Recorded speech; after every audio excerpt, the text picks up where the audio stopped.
Provérbios 21, verso de número 30.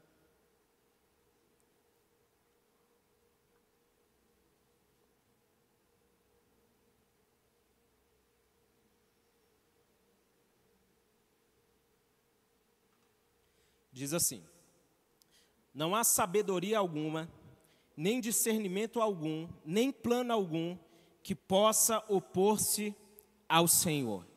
Prepara-se o cavalo para o dia da batalha, mas é o Senhor que dá a vitória. Amém? Só esse versículo.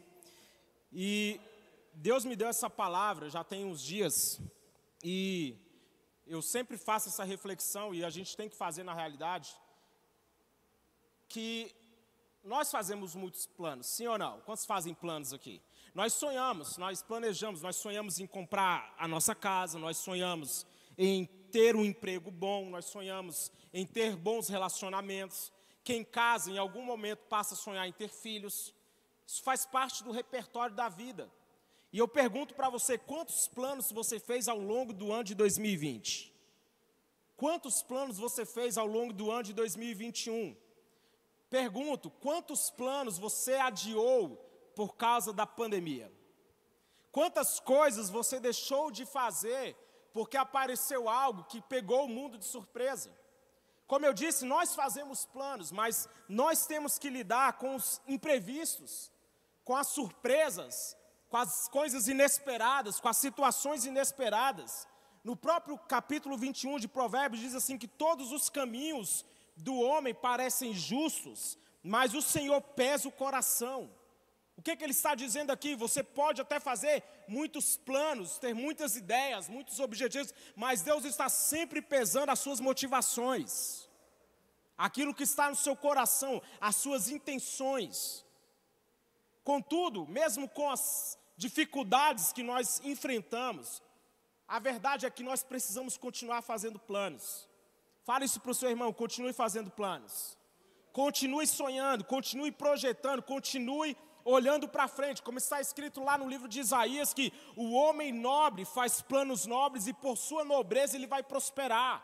Então, querido, continue sonhando, continue projetando. Ainda que você tenha tido frustrações, ainda que tenham tido sonhos que você não conseguiu realizar, continue planejando, continue sonhando. E nós devemos edificar os nossos planos, e esse aqui é o ponto crucial dessa mensagem, que nós devemos edificar os nossos planos sobre Cristo. Nós devemos ter um fundamento, e o fundamento deve ser essa verdade de quem Deus é. A verdade é que os nossos planos devem ter um ponto de apoio sólido. E eu pergunto, em que você tem se apoiado? Em que você tem se baseado? Onde você tem apoiado os seus sonhos?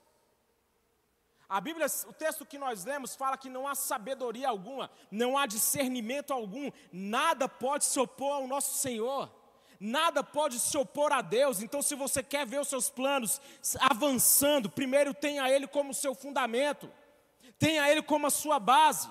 Mas muitas vezes nós temos uma sabedoria humana, e falar de sabedoria, isso aqui poderia ser uma pregação só sobre esse tema.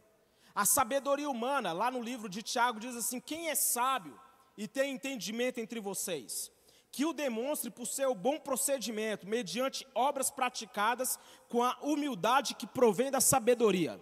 Contudo, se você abriga no coração inveja amarga e ambição egoísta, olha que texto pesado. Se você tem no seu coração inveja amarga e ambição egoísta, não se glorie disso, nem negue a verdade. Esse tipo de sabedoria não vem do céu, é terrena. Não é espiritual, é demoníaca. A sabedoria humana, ela busca o seu próprio fim. Há muitas pessoas apoiadas em sabedoria humana. E o texto que nós lemos fala o quê? Que essa sabedoria, ela não pode se opor ao Senhor.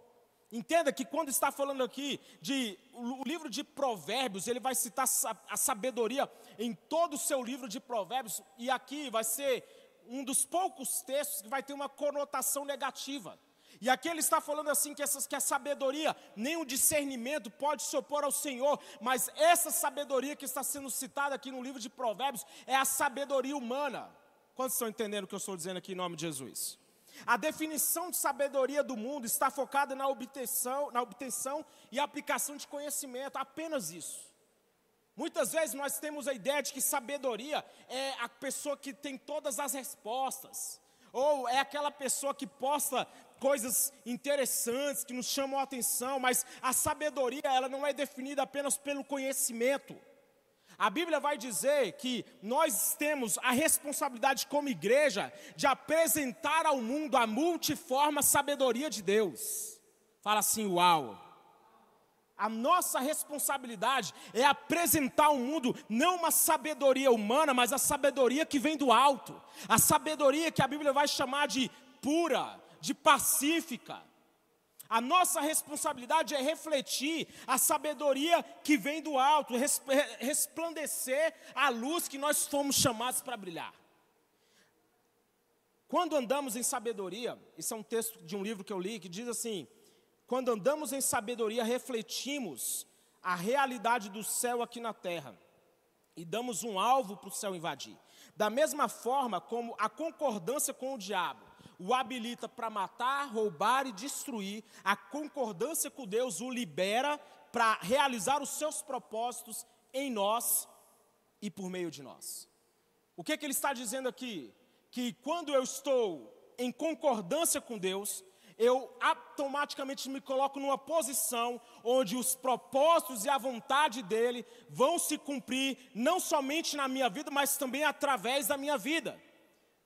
E para você que fica só esperando o anticristo vir, porque esse mundo vai ser destruído, preste atenção em algo. Deus tem um propósito de redimir esse mundo através de nós. Ele não foi para o alto, Jesus subiu, mas Ele nos deixou aqui com uma responsabilidade que é qual? Levar as boas novas em todos os lugares. Levar essa mensagem de fé e de esperança, por quê? Porque na cruz do Calvário um dia Ele morreu. O preço que a humanidade deveria pagar foi pago naquela cruz, o justo pelos injustos, para nos conduzir até Deus. Em Efésios está escrito, a intenção dessa graça era que agora, mediante a igreja, olha que texto poderoso, que mediante a igreja, fala assim, mediante a igreja, a multiforme sabedoria de Deus se torne conhecida de todos os poderes e autoridades nas regiões celestiais. De acordo com o seu eterno plano, Deus tem um plano eterno. Eu tenho que frisar isso aqui. Deus tem um plano eterno, então pare de achar que a coisa está ficando muito difícil, porque o plano que Deus traçou foi antes mesmo da fundação do mundo. Então, por mais que você olhe e as coisas te espante, elas não fugiram de um plano de um ser muito soberano e poderoso. A sabedoria bíblica possui uma perspectiva celestial. É a expressão criativa de Deus e traz soluções práticas para a sabedoria, para situações da vida. Lá em Tiago, no mesmo texto que nós lemos, a continuidade da sabedoria humana, ele traz a sabedoria que vem do alto, que ela é, antes de tudo, pura, pacífica, amável, compreensiva, cheia de misericórdia e de bons frutos, imparcial e sincera.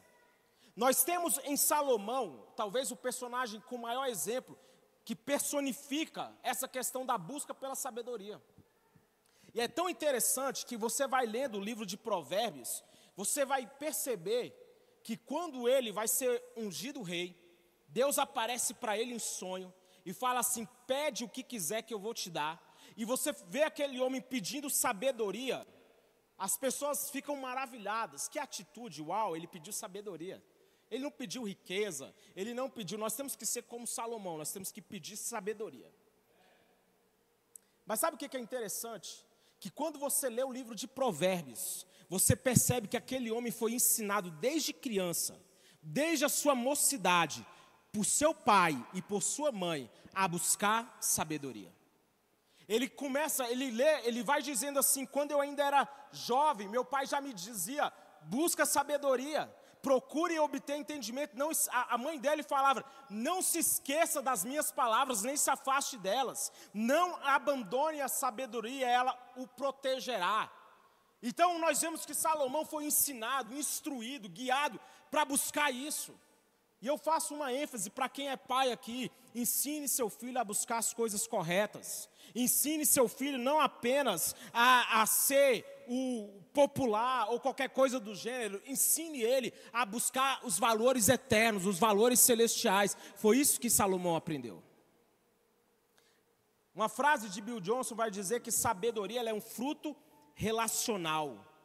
E tem um texto em Tiago que ele é muito poderoso, que diz assim, que se alguém tem falta de sabedoria, peça a Deus, que a todos dará livremente e de boa vontade, peça porém com fé, sem duvidar, porque todo aquele que duvida é semelhante à onda do mar agitado de um lado para o outro. Não julgue tal homem que de Deus receberá alguma coisa, porque tem ânimo dobre, porque é dividido em todos os seus pensamentos, tem a mente dividida, é instável. Ei, eu quero dizer que Deus vai te dar sabedoria. Deus vai te dar, sabe o que Deus deu para Salomão? Um coração que sabia ouvir. E é isso que Deus vai nos dar, sabedoria. Ei, para você lidar com a sua família, Deus vai te dar sabedoria. O que nós precisamos buscar nesses dias é sabedoria, saber ter um coração voltado para Deus. Essa questão que Bill Johnson traz, que sabedoria é um fruto relacional, é muito poderoso. Porque ele está dizendo assim que a sabedoria ela está totalmente ligada ao meu relacionamento com Deus. Não é, como eu disse, uma questão de conhecimento. A sabedoria humana, ela busca basicamente isso, conhecimento. Mas a sabedoria que vem do alto, ela é fruto de alguém que está alinhado com o céu. Em Provérbios 3 diz assim: confie no Senhor de todo o seu coração e não se apoie no seu próprio entendimento. Reconheça o Senhor em todos os seus caminhos e Ele vai endireitar as suas veredas. Confiar no Senhor. Há pessoas que confiam em Deus para cuidar dos seus filhos, mas ela não confia em Deus para cuidar das finanças.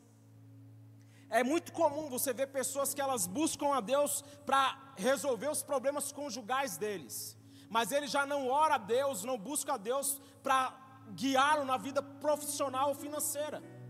Ou seja, a pessoa ela tem uma certa seletividade, não sei se esse é o termo certo. Ela estabelece em que área que ela quer ver o Deus agindo. Ela não confia em Deus. O texto está dizendo aqui: confie no Senhor com todo o seu coração. Isso significa colocar tudo diante dele. Cada passo que eu der, cada decisão que eu tomar, eu vou ter um pai me guiando. Eu não vou agir por impulso. Quantos já agiram por impulso aqui?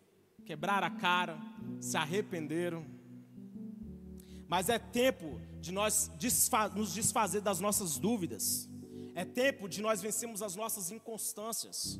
Deus pode curar qualquer doença que você tem. Deus pode fazer qualquer coisa na sua vida mudar. Deus pode transformar qualquer cenário. Não importa se você fala assim: pastor, por causa dessa pandemia o meu negócio está falindo, eu estou quebrando. Pastor, por causa do que aconteceu nessa pandemia, a minha família está destruída. Ei, eu vim dizer para você hoje aqui que não importa o que você passou, não importa o que você está vivendo, confie no Senhor, entregue a Ele. Sabe por quê? Porque Ele está cuidando de você nos dias bons, nos dias maus, nos dias de abundância, nos dias de escassez, qualquer que seja o momento ou a situação, Deus está cuidando de nós.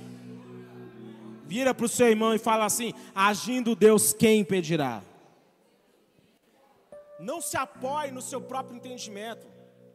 Entenda algo: não é na nossa força, não é na nossa capacidade, não é sobre aquilo que nós podemos fazer.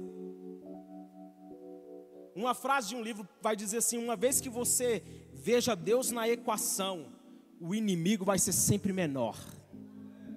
Fala isso para o seu irmão: uma vez que você vê Deus, o inimigo vai ser sempre menor. Entenda, a visão de Davi sobre Golias foi depreciativa. Davi olhou para Golias e falou assim: quem é esse incircunciso filisteu para desafiar o exército do Deus vivo? Ele olhou para Golias, ele falou assim: quem é esse homem? O que esse homem é? A visão que ele tinha, Caleb tinha uma visão dos gigantes na terra. O povo falou assim: os espias foram enviados, eles voltaram com um relatório, eles nos veem como gafanhotos e nós nos vemos como gafanhotos. Caleb fala assim: esses gigantes serão o nosso pão.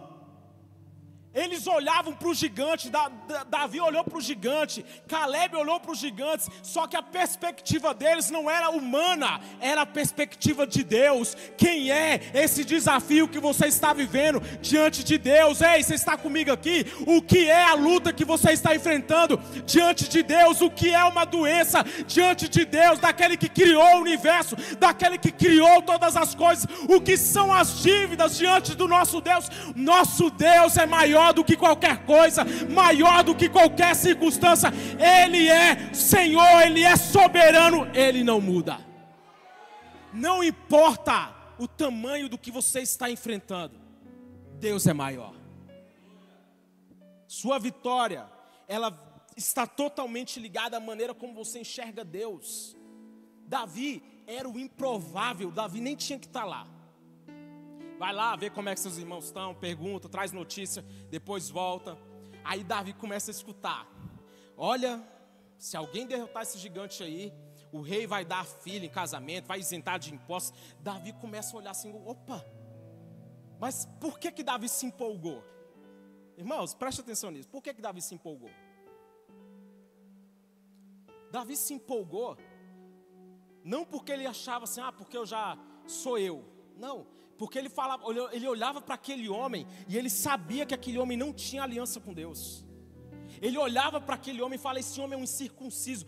Quem ele é para desafiar o exército do Deus vivo? Ei, eu vim dizer para você o que são os inimigos que estão vindo contra a tua vida para desafiar o Senhor dos exércitos. O que são os demônios para desafiar o nosso Deus? O que é o Zé Pilintra? O que é como é que é o nome? Os demônios, tudo que tiver. Quem são os demônios? Quem é o diabo? Como o pastor ministrou, dentro em breve o Deus de paz esmagará a Satanás. Pisa forte aí, irmão.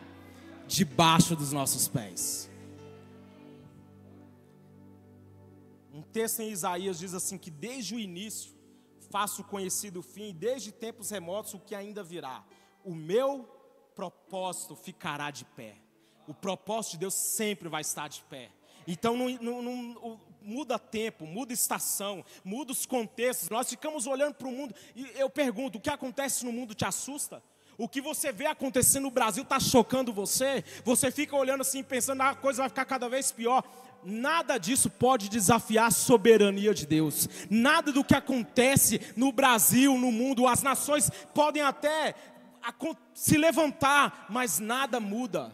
Nada pode se opor à sabedoria de Deus. Uma frase do Jack Taylor vai dizer assim: que Deus é tão seguro de sua soberania que Ele não tem medo de não parecer soberano. Deus, Ele é seguro. O texto que nós lemos, o versículo 31 diz assim: prepara-se o cavalo para o dia da batalha, mas o Senhor é que dá a vitória. Ei, é tempo de se preparar. O problema é que muitos de nós vivemos num estado de passividade e chamamos isso de fé. As pessoas, elas ficam assim, vivendo a vida, deixando, como diz a música, deixa a vida me levar, a vida leva eu. Fazemos pouco, lutamos pouco, tentamos pouco, batalhamos pouco, e quando as coisas não dão certo, o que nós fazemos? Questionamos a nossa fé. Mas fé não é uma roleta russa. Fé não é você ir lá na casa lotérica e fazer como diz a fezinha, né? Quantos já fizeram a fezinha na vida? Quem nunca fez, né? Quando a Mega Sena está lá com aqueles números, você faz. Não, pastor, eu não jogo. Você já jogou. Quem nunca jogou na Mega Sena, levanta a mão. Não, levanta não. Eu já joguei, irmão. Eu vou falar, o fundo do poço é quando você joga e ainda ora. Joga ainda a hora: Senhor, eu vou te dar o dízimo, eu vou ajudar os pobres. Né? Joga e ainda faz uns votos ainda. Amém, né? Mas fé não é roleta russa. Se ganhar, dá o dízimo. Então, né? Fé não é isso. Fé não é você ficar tentando a sorte ou esperando que algo aconteça. Na verdade, a fé, ela tem que te impulsionar. É a certeza do que se espera e a convicção daquilo que não se vê. Então eu pergunto, você não pode estar vendo ainda pronto, mas você já tem que estar visualizando. Fala assim: vai acontecer, vai dar certo, eu vou trabalhar, eu vou tentar, eu vou me esforçar, eu vou plantar, como está escrito lá em Eclesiastes.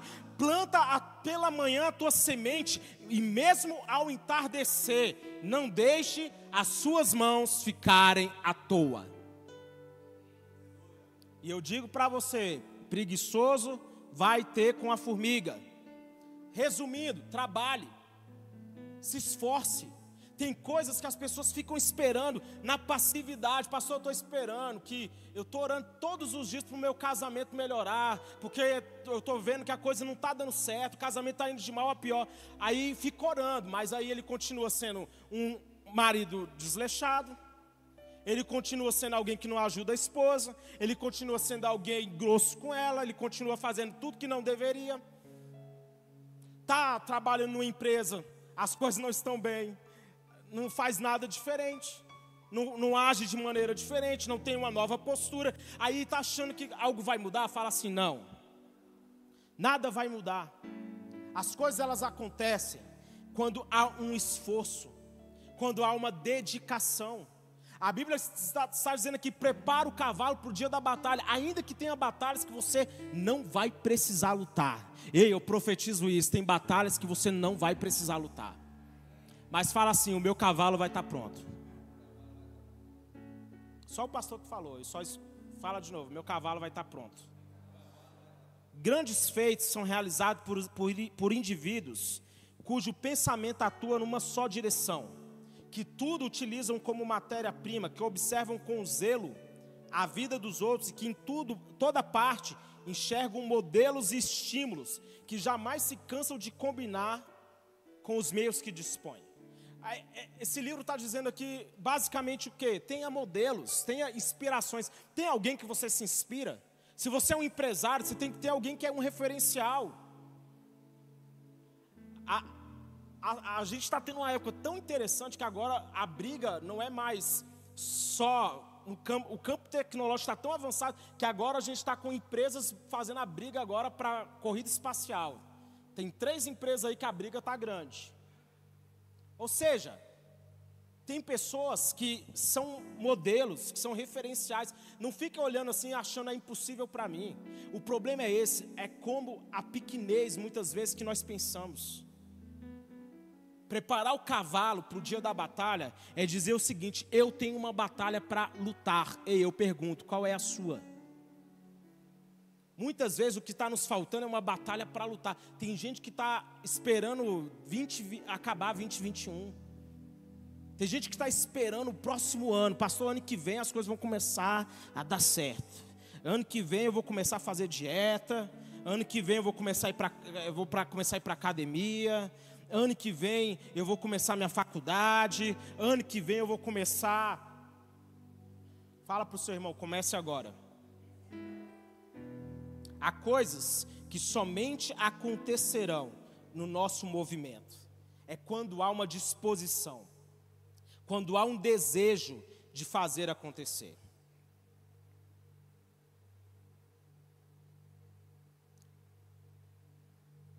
Tem coisas que Deus não vai fazer se você não estiver disposto. Tem coisas onde Deus não vai colocar a mão dele se você não estiver ali agindo ativamente. Não adianta, o pastor disse aqui, ficar orando. O clamor é poderoso. O clamor destrava coisas espirituais que você não tem ideia. Mas tem coisas, amigo, que você só vai conquistar quando você colocar a roupinha arrumadinha, ter coragem e chamar a menina para sair. Casamento só vai acontecer assim. Quem está solteiro, chama a menina para sair. É isso aí. Vai dar certo. Eu quero concluir. Jó era um homem que a Bíblia define ele da seguinte maneira: homem justo, íntegro e que se desviava do mal. Essa era basicamente a definição de quem era Jó. Mas sabe o que a Bíblia vai dizer? Perdeu tudo. Perdeu os filhos, perdeu a saúde, perdeu os bens. Jó foi um homem que viveu, ele chegou literalmente no fundo do poço. Tudo que era de ruim, que um homem poderia viver, Jó viveu. Mas ele termina o seu livro dizendo assim: sei que podes fazer todas as coisas, e nenhum dos teus planos pode ser frustrado. Tu perguntaste: quem é esse que obscurece o meu conselho sem conhecimento? Certo é que eu falei coisas que eu não entendia, coisas tão maravilhosas que eu não poderia saber. Tu disseste: agora escuta e eu falarei. Vou fazer-lhe perguntas e você me responderá. Ele termina dizendo: os meus ouvidos tinham ouvido ao teu respeito, mas agora os meus olhos te veem. Eu me menosprezo a mim mesmo e me arrependo no pó e na cinza. Jó, como eu disse, foi um homem que chegou no fundo do poço, mas foi um homem que no final dos seus dias, a Bíblia vai falar que ele recebeu em dobro tudo que ele tinha perdido. Tudo que ele havia perdido foi restituído. Mas ele faz essa declaração dizendo: eu sei que o Senhor pode todas as coisas, e nenhum dos teus planos podem ser frustrados. Sabe qual é a verdade desse texto para você e para mim? Que tudo aquilo que Deus tem a nosso respeito não pode ser alterado.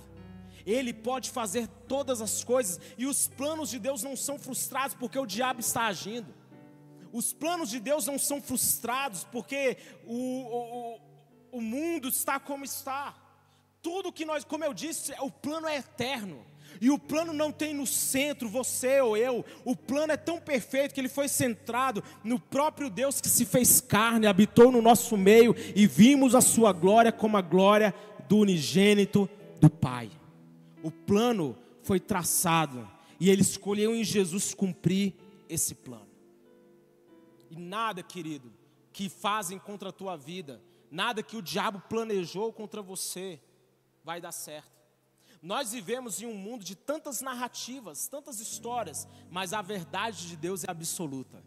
Não importa as narrativas que você vê na televisão, o que assustam você, que você fica pensando assim: nossa, o mundo está cada vez pior. A verdade é que Deus não mudou, a palavra dele não mudou. Ele é o mesmo ontem, hoje, para sempre será o mesmo. Ele é imutável, nele não há sombra de variação de coisa alguma. O nosso Deus é perfeito, ele não para.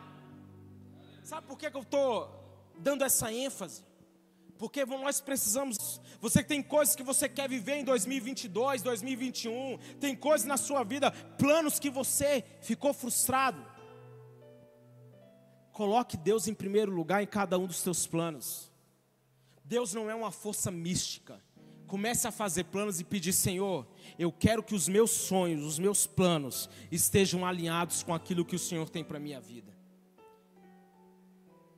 A doença não é maior do que Deus. A dívida não é maior do que Deus. Os seus problemas não são maiores do que Deus. Nada do que você está vivendo pega Deus de surpresa. Deus não está olhando para a sua vida, assistindo lá do alto e olhando e falando assim: por essa eu não esperava.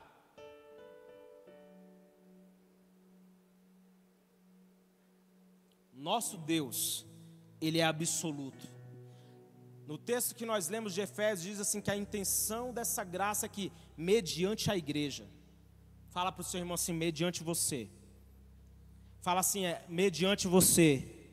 É que a multiforme sabedoria de Deus vai se tornar conhecida, de acordo com o plano eterno. Seus planos, os nossos sonhos, eles devem ter Deus em primeiro lugar. Eu citei isso aqui há alguns meses atrás, não lembro exatamente quando, mas se você tem planos e eles não têm Deus em primeiro lugar, eu te desafio: faça novos planos. Se você tem planos de crescer, de romper, e você não tem Deus agindo junto com você, desfaça desses planos. Sabe o que é a questão do casamento? Muita gente se divorcia porque não tem lá a terceira dobra, não tem um cordão, não tem Deus. Deus não está ali. não tem oração, não tem consagração, tem apenas o casamento ali, só duas pessoas que não estão mais alinhadas. Pastor, resume essa palavra: se dedica, se esforce, faça planos e confie que a resposta final vem da boca de Deus. Faça tudo o que tiver à mão, coloque as suas forças em tudo aquilo que você tiver que realizar, mas lembre-se de algo: a resposta final vem da boca de Deus. Se coloque de pé comigo. Está passando por problemas? Coloque Deus na equação. Está enfrentando uma doença? Coloque Deus. Pergunte: essa doença é maior do que o meu Deus? O plano que o inimigo está tentando fazer eu parar é maior do que Deus? Sabe o que está escrito em 2 Coríntios, e com isso nós já vamos orar? Pois quantas forem as promessas feitas por Deus? Quantos tem promessas feitas por Deus aqui? Levanta a mão. Tantas tem em Cristo o sim, e por intermédio dele vou repetir, por intermédio dele é isso mesmo, amém, grita de novo, por intermédio dele obrigado. As promessas de Deus, tantas quantas foram feitas, as promessas de Deus, elas têm em Cristo, não é em mim, é em Cristo, o sim, e por intermédio dele, não meu, o amém. O que é amém? O assim seja. É Deus falando assim: vai acontecer. E o que vai acontecer não depende de você, Rômulo, não depende de você, Igor, não depende de você, Raquel, depende apenas que em Cristo tem o sim e o amém. Então existe um decreto celestial dizendo: vai dar certo. Não depende de você, não é na sua força. E o amém é pronunciado por nós. Olha aqui, quantas forem as promessas feitas por Deus, tantas tem em Cristo sim, e por isso, por meio dele, o amém é pronunciada por nós, para a glória de Deus. Então eu quero te desafiar a pronunciar, a soltar, a abrir a sua boca e declarar as promessas que ele tem ao seu respeito, a começar a decretar, fazer decretos, entrar em concordância com essa palavra. É nele que eu tenho o sim e o amém. Então, filho, não importa se está tudo paralisado. Eu acho que eu preguei na minha performance de quarta, né? Porque ainda é 8h30. Então eu tenho muito tempo. Tá? Tenho muito tempo. Então você pode ficar de pé aí que nós vamos ainda, tá?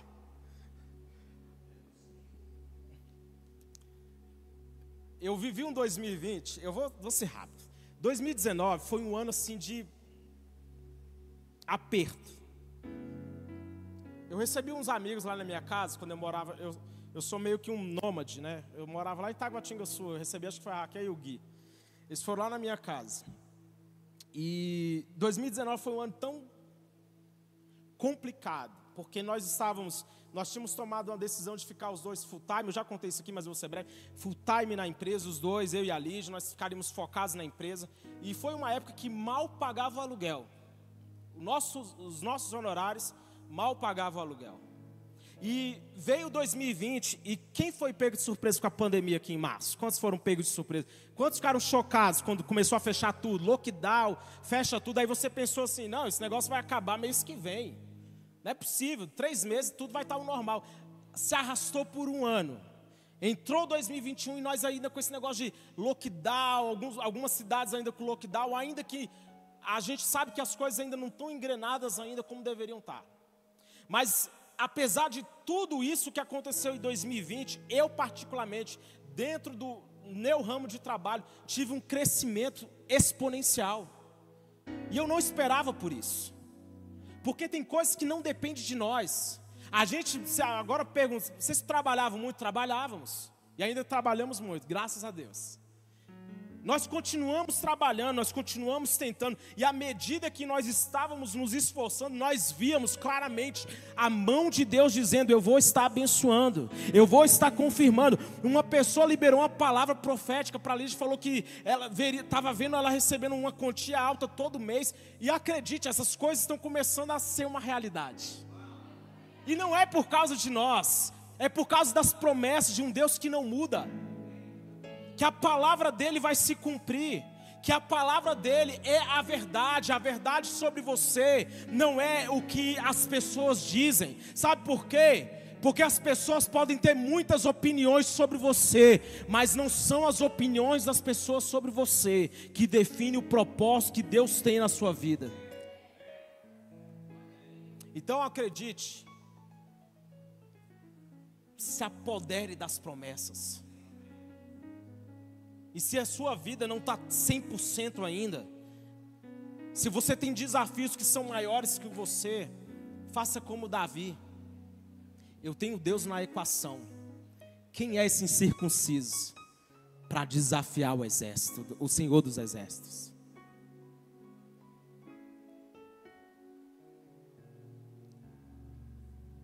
Não há sabedoria alguma, nem discernimento algum que possa se opor ao Senhor. Prepara o cavalo para o dia da batalha, mas a vitória vem do Senhor. Feche seus olhos. A sua vitória, ela vem do Senhor. É Ele quem vai te dar a vitória.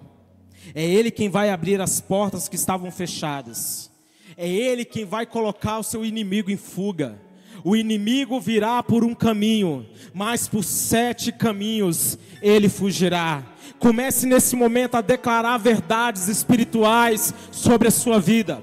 Comece a fazer declarações de fé. O inimigo pode até se levantar, mas nessa noite nós declaramos que todo o poder do diabo está sendo abatido. Tudo aquilo que o inimigo intentou, como está escrito, que nenhuma arma forjada contra você vai prosperar. Nenhuma arma forjada, nenhum plano do diabo contra a tua vida vai dar certo. Mas hoje eu quero dizer que os planos de Deus ao seu respeito, eles vão se cumprir. Porque nós temos em Cristo o sim, e por intermédio dele o amém. Aquilo que vai acontecer na sua vida, tem o sim de Deus, tem o amém. Nós declaramos hoje que está ligado. Ei, levante suas mãos. Comece a entrar em concordância agora com o céu. Comece a fazer declarações de fé. O Senhor é o meu pastor, eu não terei falta de coisa alguma. Declare as verdades eternas que Deus tem sobre você. Com meu Deus eu salto muralhas. Com meu Deus eu coloco exércitos do inimigo em fuga.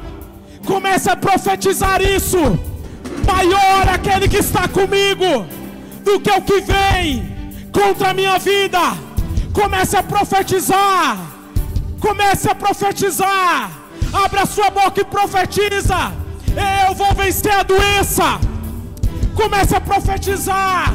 Eu não vou parar.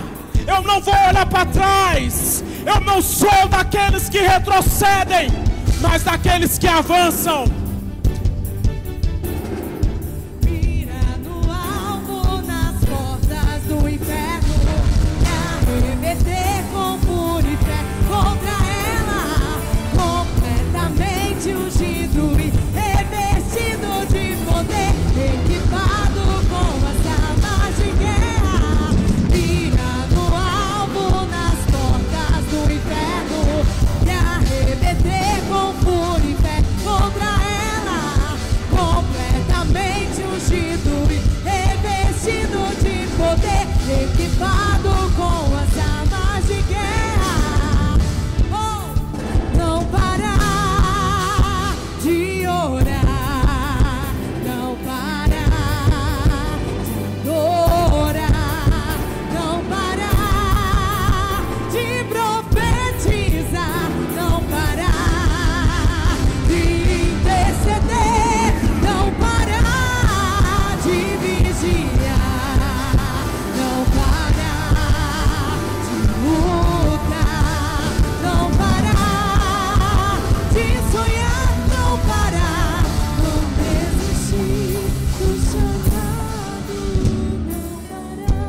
quando o diabo se sente um vitorioso?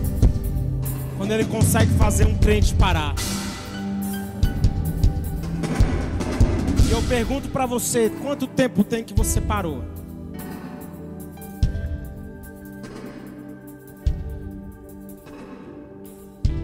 E as declarações pastor, eu não aguento mais. Irmãos, olha,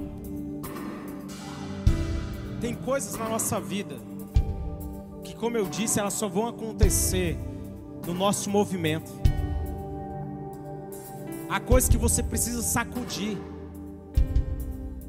Há coisas que você precisa sacudir. É aquela decisão brusca. Talvez o que você precisa seja isso, uma mudança brusca das suas atitudes. Às vezes você está tentando fazer tudo aqui, na força do seu braço. Na força do seu braço, confiando só no seu intelecto. E o resultado disso, por vezes, pode ser a frustração, a decepção.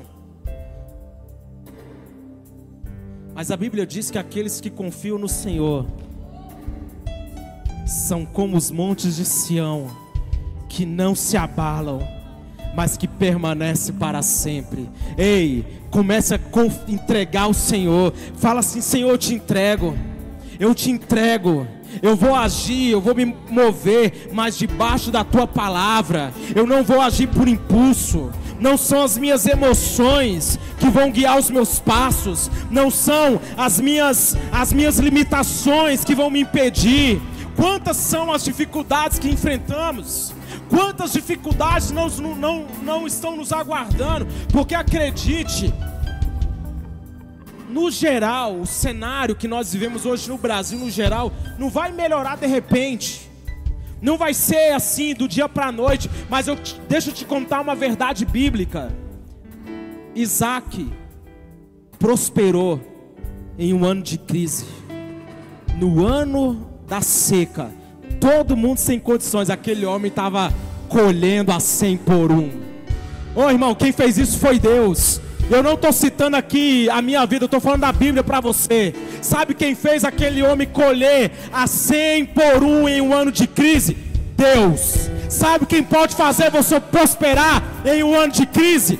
Deus. Sabe quem pode fazer você avançar, mesmo com tudo contrário? Deus. Sabe quem pode fazer a sua vida dar certo? Deus. Sabe quem pode abrir as portas? Deus. Sabe quem pode fazer acontecer? É Ele.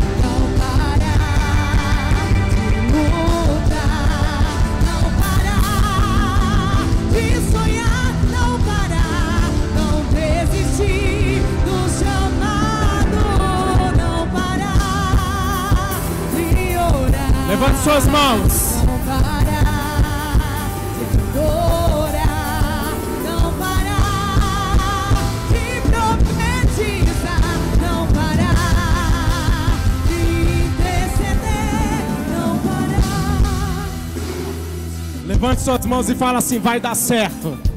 Fala com fé assim: vai dar certo. Fala assim: Deus está na equação. Fala assim: Deus vai fazer dar certo. Deus vai agir, Deus vai fazer dar certo, Deus vai fazer dar certo. Ei, seu casamento, Deus vai fazer dar certo. Sua vida profissional, financeira, Deus vai fazer dar certo. Deus vai te fazer avançar, Deus vai te fazer crescer, romper, avançar. O seu casamento vai ser abençoado, sua casa vai ser abençoada, seu trabalho vai ser abençoado. Deus vai fazer dar certo, Ele vai agir, Ele vai fazer que tudo coopere para o seu bem. Dê uma forte salva de palmas a Ele.